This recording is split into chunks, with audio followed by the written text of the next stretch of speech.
Capcom and SNK, two companies who were creating some of the most notable fighting games of the 90s. Each of these Japanese arcade giants would continuously be innovating in the genre, resulting in some of the most iconic sprite-based fighters that to this day have ever been created. The competition between the two companies would lead to many intense fighting games, with each entity regularly taking inspiration from one another, leading to constant refinement and improvement with every arcade outing. Perhaps one of the most exciting things that would come from this rivalry was the huge amount of legendary characters that were created. For example, everyone dreamed of seeing Ken Masters vs Terry Bogard, M. Bison vs Geese Howard, or how about the spectacle of Chun-Li vs Mai Shiranui.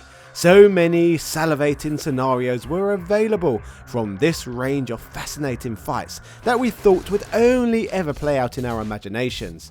But on one fateful day, something changed, and what had previously only been a far-fetched fanfiction concept would instead become our bona fide reality. In today's video, we remember the classic game that at one point seemed impossible. So with all of that said, hello ladies and gentlemen, Big Daddy Top Hat here. This is the story of Capcom Vs SNK Millennium Fight 2000. A video game that was a dream come true. Yeah. To start this story, let's head back to the fantastical year that was 1998. In this glorious period, Capcom had just released one of their most polished fighting games yet, Street Fighter Alpha 3, the apex of the Alpha series and a video game that included the most expansive Street Fighter roster as of yet.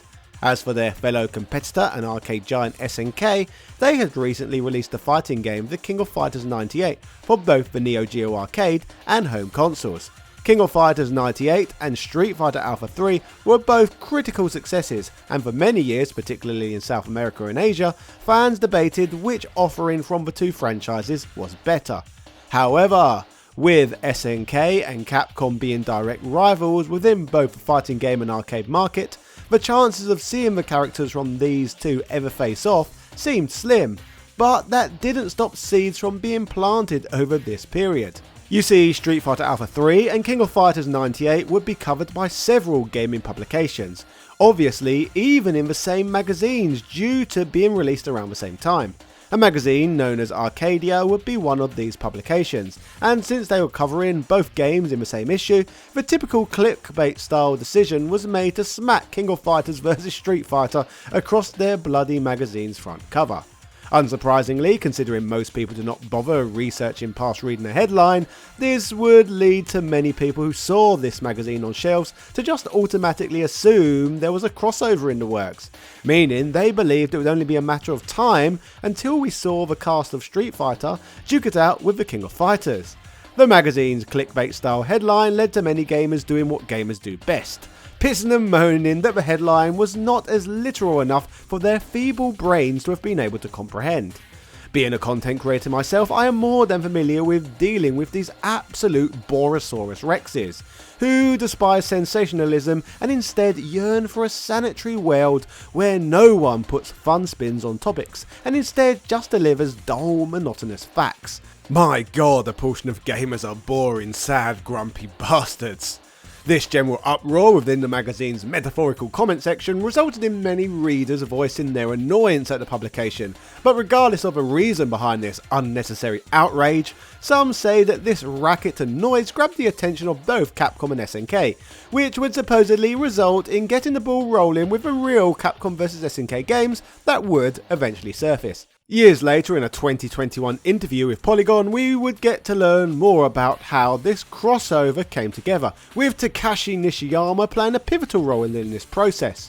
What's significant about Nishiyama is that he had previously played a crucial role in pioneering fighting games and pushing them forward, working for both companies. First, he created the original Street Fighter game, working for Capcom in 1987, then later Fatal Fury for SNK in 1991. The game starring Terry Bogard that can be seen as Street Fighter's spiritual successor. Noritaka Funamizu, who was the general producer at Capcom Japan, notes that Nishiyama The then head of development at SNK had dinner with Capcom's head of development, Yoshiki Okamoto, with the two suggesting to each other they try and have a crossover game made. Nishiyama himself adds, "We talked about putting the past behind us, and the idea came up of combining our forces and using each of our company's characters in a collaborative project." And Okamoto thought that the idea was very interesting. So I told Okamoto to convince Tsuchimoto to make that happen. I would convince Karasaki to make it happen.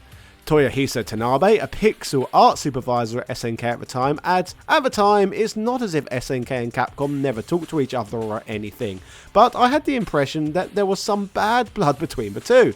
When I heard Capcom and SNK would be collaborating, it felt like, spring is here, like there was a thawing in relations between the two companies. For me personally, it previously felt kind of difficult to approach people at Capcom, but thanks to that collaboration, I got to know the people there.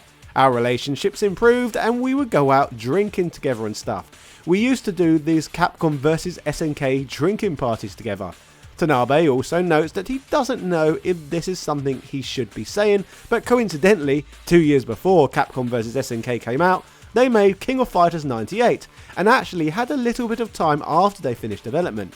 So the team ended up making a build of the game with Ryu and Ken in it. He builds on this by saying, "This isn't something that a lot of people know, but I was playing as Ryu and Ken in King of Fighters 98. We did this on the development hardware, so of course it was never on a physical cartridge." The two companies initially signed an agreement so that Capcom could make a Capcom vs SNK fighting game, and SNK could make a crossover card game to help push for SNK's new handheld, the Neo Geo Pocket. The deal struck would entail that the distributing company would gain all of the profits from the game they had published, and not the company that licensed the characters for use, basically meaning that Capcom would take all of the money from the game they made, and SNK would receive the whole pot from the game they made.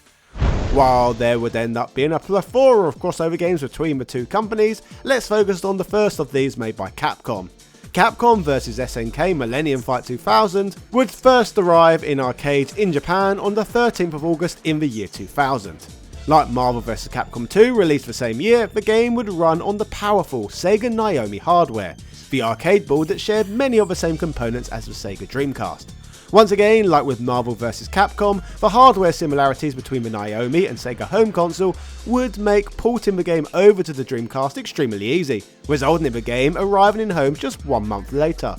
Speaking of this historic game, we may as well check out its epic introductory sequence that was designed to instantly deliver hype.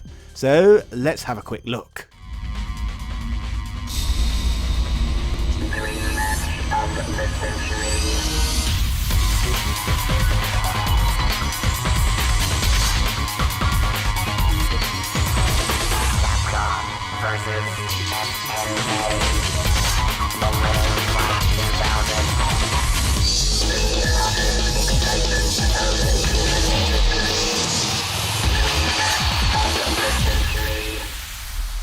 Capcom Vs SNK Millennium Fight 2000. As you can see from this awesomeness, the rumour that nobody believed was true was now a reality.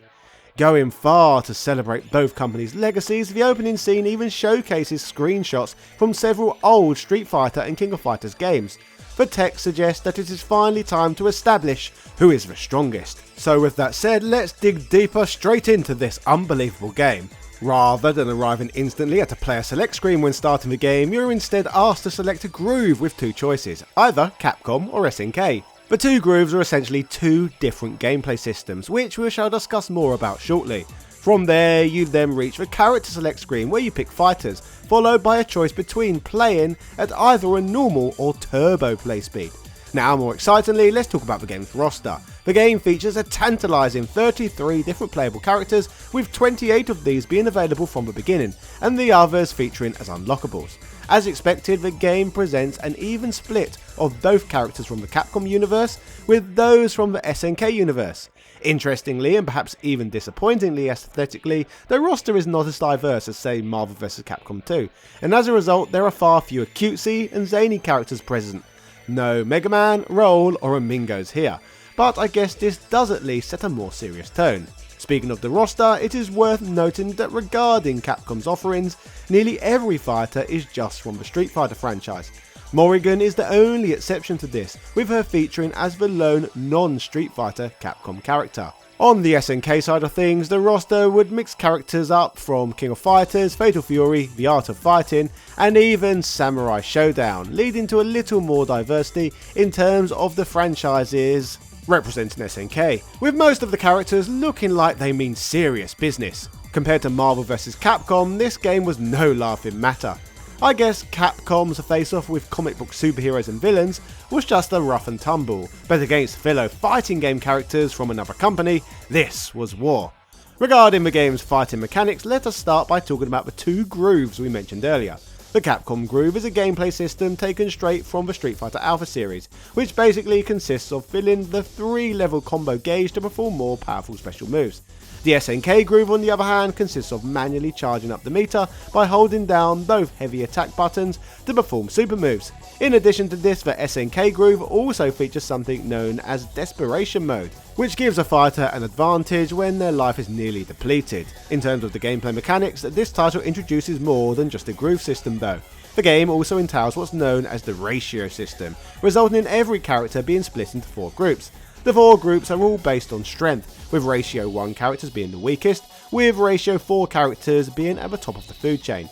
This means that when commencing a match or an entire playthrough, you must select a team, but the combined team's ratio must equal no higher than 4. For example, you could pick a team of multiple ratio 1 characters or pick one character from ratio 4. The choice is yours. In terms of how the characters will split into these 4 groups, ratio 2 appears to be more popular characters than that of those ratio 1, ratio 3 appears to be characters who were bosses in previous games, and ratio 4 seems to be more powerful hidden fighters such as Akuma and evil Ryu for example. To state the obvious, fights are won in this game when all the fighters on an opposing team have been knocked out. As expected, the sizes of the teams vary depending on which ratio group fighters have been chosen from. The ratio system, although innovative, sadly does lead to a few drawbacks though. For example, the combinations of fighters available. For different teams, you can perform are limited and restrictive as the ratio can never add up to more than 4. So the vast variations in teams available to use in, say, Marvel vs Capcom 2 is unfortunately absent here. The other drawback is a character is only as powerful as that of the person that happens to be controlling them, so calling the ratio 4 characters the most powerful is subjective. Really, in most cases you probably have a better chance of winning most fights with 4 ratio 1 characters, rather than just 1 ratio 4, as although the ratio 1 characters deal less damage with regular attacks, their specials and combo abilities can be very effective. Hence, strength in numbers often seems to be the winning formula here. However, these issues can be somewhat rectified later in the game when you unlock the ability to edit character ratios in versus mode, opening up a lot more choices and the ability to create more tailored teams. In terms of the game's visuals, personally I think they look pretty fantastic. The matches take place in glorious 2D, with most of the Capcom fighters appearing to have been plucked from the Street Fighter Alpha series, with the SNK ones all being drawn in Capcom style from scratch. A strong case could be made that the SNK lineup of characters, redrawn in the Street Fighter art style, arguably makes them look even better than ever before. The stage backdrops look absolutely incredible. They are more detailed than any found in the earlier Marvel vs games, and have certainly aged a lot better than the 3D backgrounds found in Marvel vs Capcom 2. The stages in this one are bright and vivid and offer a lot of movement. In terms of play modes, with the Dreamcast version of the game, it offers an arcade versus practice and team attack mode, as well as a secret mode where you can spend your points accumulated throughout the game on alternative costumes and stages, automatically giving the game additional single player replay value over many older fighting games. So as you can see, Capcom vs SNK is a very different beast from the Marvel vs Capcom series, and features many gameplay elements that wildly differ from other games within this series. With that said, I guess it is time to go back and look at how this game was received by journalists of the period. They absolutely loved Marvel vs Capcom 2 earlier that year, but what did they think of the first Capcom vs SNK game on a home console? Let's find out. GameSpot will review the game favourably, summarising that, issues of balance aside, Capcom have produced a great game. Though the SNK characters' repertoires of moves had to be simplified to fit into the Capcom scheme, what remains of them works quite well in the present context. Fans of either series would do well to check the game out, as it needn't be reiterated how tempting fights between the characters of these rival companies are to watch unfold, let alone have an active hand in. The video game critic would add to this with the following: "The graphics here are stellar, and the backgrounds are the best I've seen in any fighter, hands down. Many of the stages have interesting intro sequences as well, and the excellent music is also worth noting." Gaming Target would pile the praise on by stating, "If there was only one fighting game to get for the rest of the year, surely this is it. It may have its share of slight problems, but the stupendous gameplay is just too good to pass up." IGN loved the game too and would round their write-up with, "Capcom Vs SNK shouldn't be measured by what it isn't, but instead by what it is. A slightly flawed, if not terrific fusion of some of the best fighting games that ever graced our consoles. Capcom Vs SNK stands tall as one of the single greatest Dreamcast games ever released." So, there you have it, ladies and gentlemen. The game was popular with critics despite the game's minor flaws. When it comes to Capcom though, you know just one single iteration of a game is never enough. So as a result, Capcom Vs SNK will be back in the following year with a new iteration of the same game. This update would be known as Capcom Vs SNK Pro. So let's look at what this version was all about. The game introduced two new characters, Joe Higashi from Fatal Fury and Dan Hibiki from the Street Fighter Alpha series. On top of this, existing characters would be given new moves and new play modes were introduced. But was it worth releasing this update to the game just 1 year after the last version? Well, Pro was eventually released on two different home consoles, the first of which was the Sega Dreamcast, and the Dreamcast version of the game was released exclusively in Japan, which one would probably put down to the slow death of the Dreamcast in North America. The game remains essentially the same as its predecessor, with very few tweaks here and there. GameSpot would cover this Japanese exclusive, praising the game for many of the same reasons they did the previous year.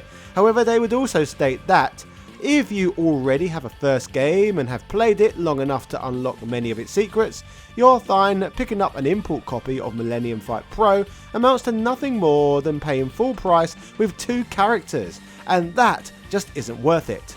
Going away from the Dreamcast, the existence of Capcom Vs SNK Pro would lead to the game being released on the Sony PlayStation.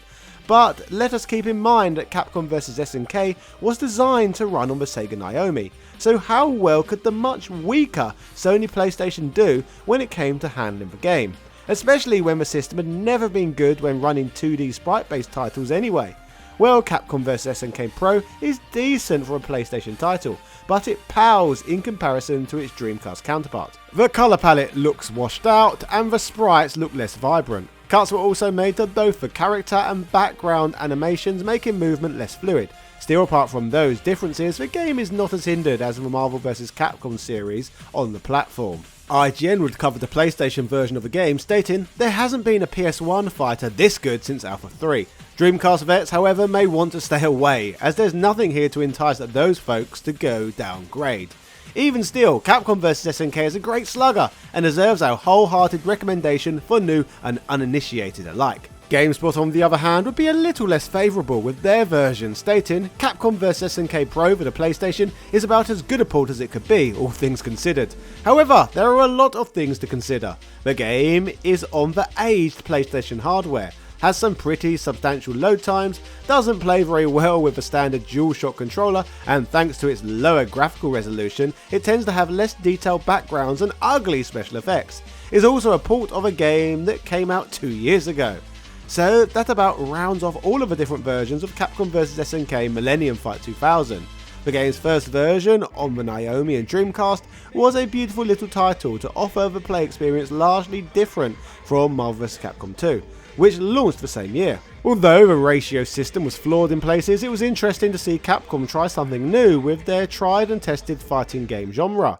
Capcom vs SNK Pro, on the other hand, stinks of a typical Capcom style cash grab, where they released the same game with minimal changes multiple times in a greedy effort to make a little bit of extra cash. I guess they had those SNK IPs and wanted to milk them for all they were worth. Still, let's be honest, they are even more predatory today, insanely charging $60 if you want to purchase something as basic as the Street Fighter 6 Teenage Mutant Ninja Turtles 4 skins. Yes, you heard that right. $60 for Turtles foreskins. Disgusting.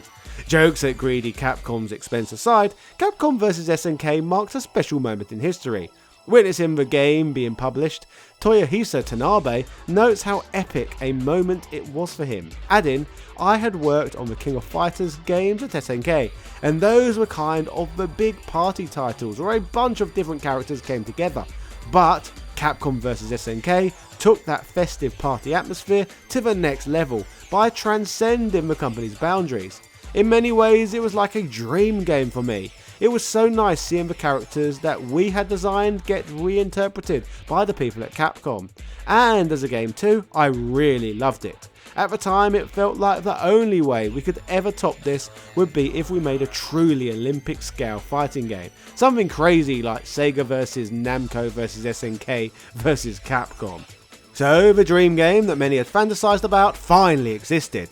But if you know your video game history, you will know that this was just one of many crossovers between the two companies. So make sure you hit that subscribe button now if you want to see the rest of my future 2023 revisits of this classic series. Anyway, if you enjoyed this one, then you may like my upload on Marvel vs Capcom 2. Cheerio!